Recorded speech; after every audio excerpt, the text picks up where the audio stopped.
Should police officers, emergency responders, be mandated to get vaccines? And if not, should they be stay at home or let go? Yes and yes.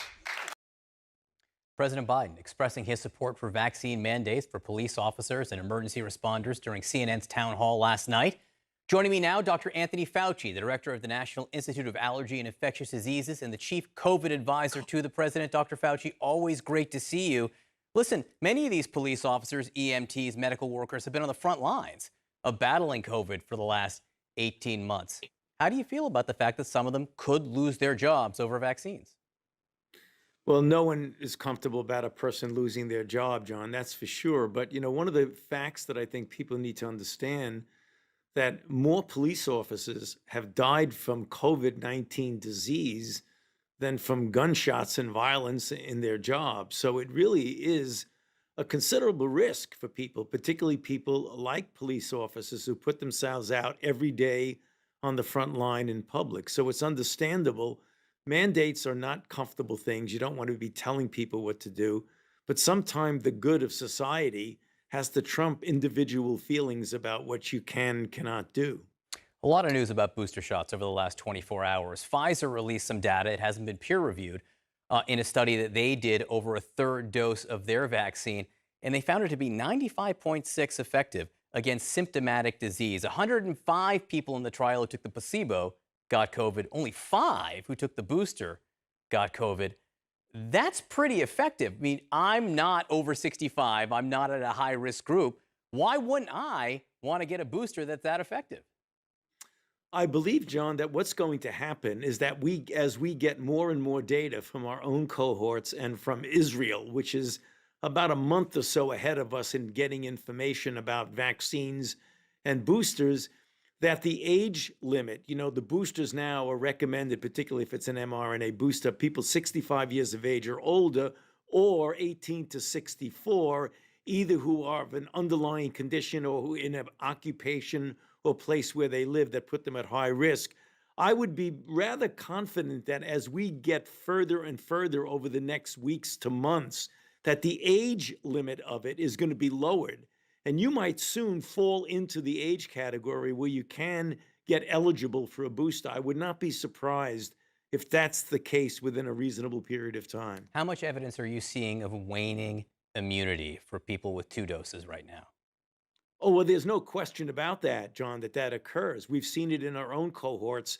And as I mentioned, Israel, which is about a month ahead of us in the timetable of it, is seeing substantial waning of immunity over several months, first against infection, and then in some age groups against severe disease, which is the reason why we're giving boosters and why Israel, for example, is much, much more proactive in giving boosters to people. I've had 2 doses of Pfizer. When I'm eligible for a booster, which one should I get? It's tempting to get Moderna, for instance, a different booster. Is there a sense of which might be more effective? Well, it's generally recommended that you get the booster that is the original regimen that you got in the first place. But for one reason or other, and there may be different circumstances for people, availability, or just different personal choices, you can, as we say, mix and match. And those are the data that were discussed and were acted upon yesterday, that you can now mix and match one with the other. But in general, it just makes sense to go with what your original regimen was. You have enough to worry about in the United States, so forgive me. I'm going to ask you about the United Kingdom right now, where over the last week they've seen an 18% increase in cases, a 15% increase in hospitalizations, and an 11% increase in deaths. Adults there are 80% vaccinated right now. So why do you think we're seeing that increase? Well, that's a very interesting question, John. I spoke with my British colleagues just several days ago trying to find out what that's all about. It's at least partially explained by the fact that they don't vaccinate their children, the younger children. And what they're seeing is spread among children, which for the most part, at least 50%, is without symptoms. But children are then spreading it to members of the family. So they're seeing people getting infected. So right now they're re-examining what their policy is going to be about vaccinating children. Are we going to end up where the UK is?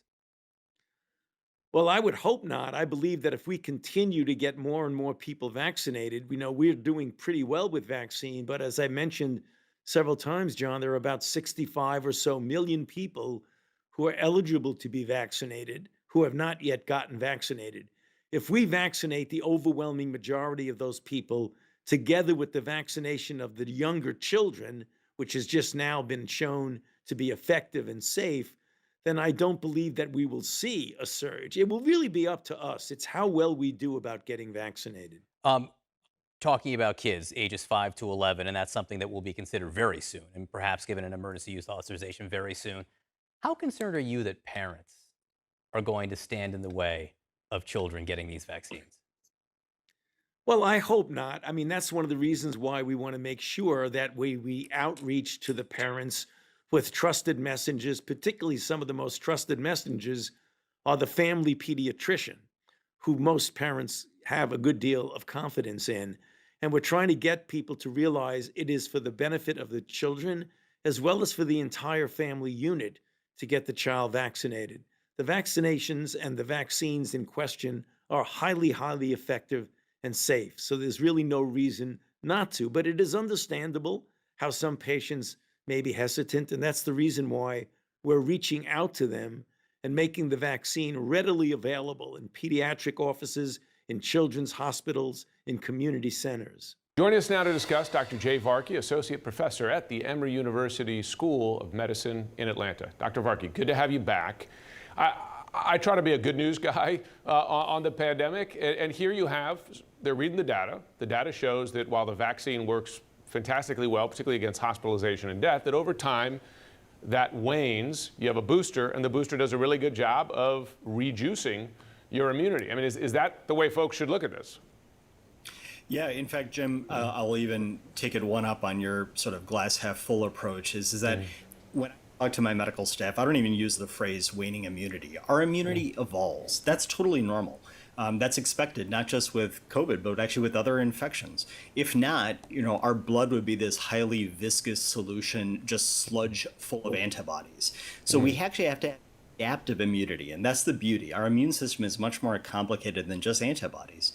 And as you said, these vaccines, boosted or not, remain fantastically effective at preventing people from dying of COVID or being seriously ill where you require hospitalization. Yeah. But the takeaway that I get from the last couple of days is if you're over 65, you should get a booster. If you had the Johnson & Johnson product, you should get a booster. There are other segments of folks that, as we learn more, that will benefit from boosting, but we have to actually vaccinate the unvaccinated. In terms of getting some unvaccinated vaccinated, part of that could change, right? When we hopefully approve or see authorization, I should say, for the vaccine for 5 to 11-year-olds. FDA advisors are meeting on Tuesday, but we also got some new data from Pfizer. They're now saying, new data this morning, the vaccine at 90.7% effective against symptomatic COVID in kids ages 5 to 11. What should we make of that number? Because it sounds pretty good to me, a lot better than a flu shot. Yeah, Erica, it's fantastic, and it should really be, this is exactly what parents have been clamoring for the last 18 months. In fact, I can even show it graphically. So this is actually publicly available data on the FDA site. And again, what this shows is that you want to be on the blue line. This is showing COVID infections over time among 5 to 11-year-olds who got the Pfizer product compared to placebo. And what it showed is that if you were in the group that got the Pfizer vaccine, over time, and this was during the Delta wave, only 3 kids actually got a COVID-19 infection. You compare that to the placebo arm, 17 kids did. So that's how they calculate that efficacy rate. And over time, we expect that bridge to even be more. This could be a real game changer if parents vaccinate their kids. Remember, vaccines don't end pandemics, vaccination does. So I really hope that this will bring solace and hope to parents who want safety for their kids, and especially in schools.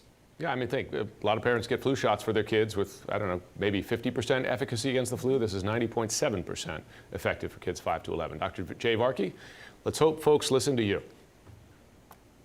Thanks, Jim. Thanks, Erica.